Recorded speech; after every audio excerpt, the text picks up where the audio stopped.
On a lily pad in the little stream that flowed at the bottom of the meadow, there lived an old frog. He was a big frog and he was very proud of his size. All the other frogs were in awe of him and treated him with the greatest respect. So did all the other creatures. The shining blue dragonflies that hovered over the stream during the day took great care to keep far out of the reach of his long sticky tongue. So did the little midges that fluttered by in a soft cloud in the evenings. Even the fishes in the stream were careful not to annoy him. The frog ruled his watery kingdom unchallenged. The farmer who owned the meadow by the stream also had an old ox. The ox had worked hard for the farmer all his life. He had helped him plow his fields. Yoked to an old wooden cart, he had carried his crops to market and his children to school. But now the ox was growing old.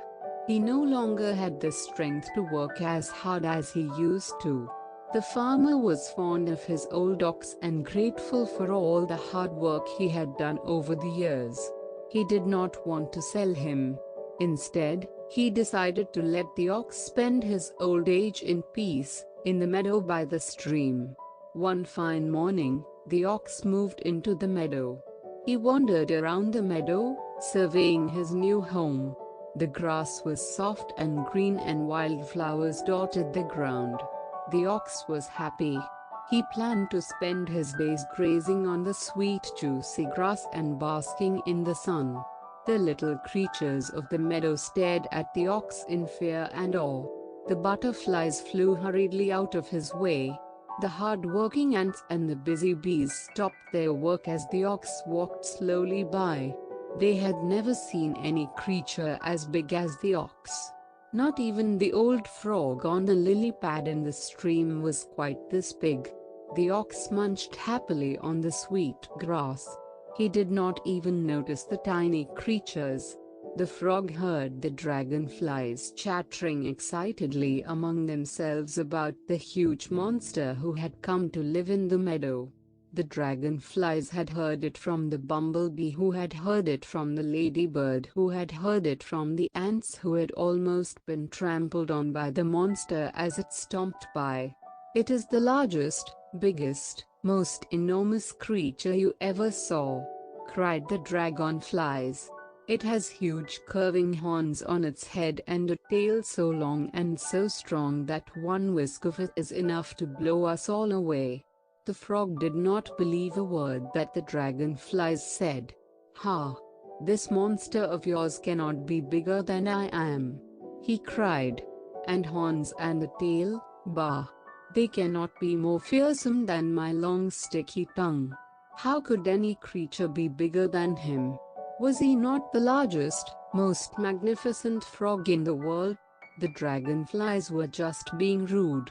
The frog stuck out his long sticky tongue and would have caught at least a dozen of the dragonflies had they not dodged in time. Just then the ox strolled down to the stream. He was thirsty and wanted a drink. The dragonflies trembled in fear and rose up in a great shining cloud far above the reach of the ox's curving horns and long tail.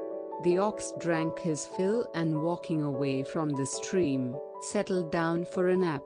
The old frog on his lily pad saw the ox and wondered what all the fuss was about. The terrible monster was nothing but a silly old ox. And not a very large one either. When the ox had walked away, he called out, "Hey, dragonflies, was this your terrible monster?" The dragonflies rustled their shining wings and replied, "Yes, yes, frog. Did you see how big he is?" The frog laughed scornfully. "Big? You call that big? Why, I can be twice as big as that if I want to. Watch."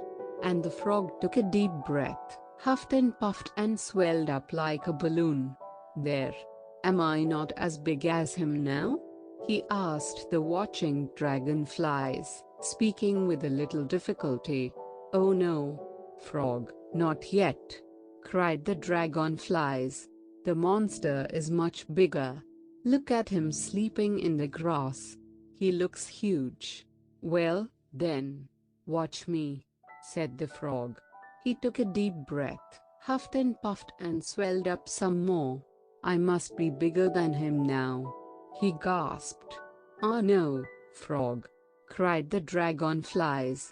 "The monster is much bigger." The frog was quite irritated with the dragonflies. His skin was feeling tight and stretched.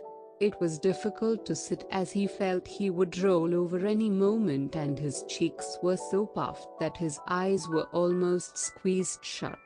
He could barely see over his huge belly. He was sure he must be at least as big as the ox by now. He decided to make one more attempt. He would show the dragonflies who was bigger. "Watch me," he squeaked with great difficulty. He took as deep a breath as he could manage, huffed and puffed and swelled. He blew and he blew and he blew, and he grew larger and larger and larger till suddenly, pop!